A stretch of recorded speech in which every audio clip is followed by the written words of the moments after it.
আপনি? হ্যাঁ, বাধ্য হয়ে আসছি। আমি আপনাকে কত ফোন দিয়েছি, আপনাকে কোথাও পাচ্ছি না। ঝামেলা ছিল মানে বেশ।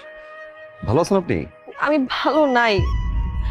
আমার সামনের উইকে আমার বিয়ে ঠিক হয়ে গেছে। আপনি প্লিজ আমার এই বিয়েটা ভেঙে দেন, প্লিজ প্লিজ, যেভাবে হোক আমার এই বিয়েটা ভেঙে দেন। এখন আর পাগলামি করার বয়স আছে? আপনি দেখতে যতটা ইয়ার না লাগেন, আপনার কিন্তু বয়স হয়েছে। বিয়েটা করে ফেলেন। হ্যাঁ, আমি বিয়ে করব, কিন্তু সেটা আপনাকে।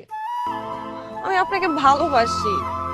আমি সেটা বলতে পারিনি কখনো, কিন্তু আমার মনে হয়েছে এখন এটা বলা উচিত। আমি আপনাকে ছাড়া অন্য কোথাও বিয়ে করতে পারবো না। আপনি যেভাবে হোক এই বিয়েটা ভেঙে দেন না, প্লিজ। আপনি যে হোক এই বিয়েটা ভাঙেন। সম্ভব না। সম্ভব না মানে? আমি জানি আপনি আমাকে ভালোবাসেন।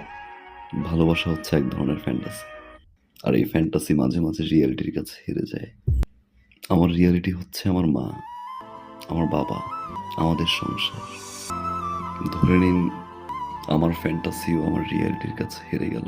আমি আসলে এই মুহূর্তে বাবা, মা, সংসার এর বাইরে কিছু ভাবতে যাচ্ছি না।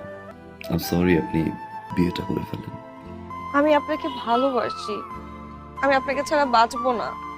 পৃথিবীর সব প্রেমিকারাই বিয়ের আগে ঠিক এই কথাটাই বলে তার প্রেমিককে, কিন্তু বিয়ের পরে তারাই আগে ভুলে যায়।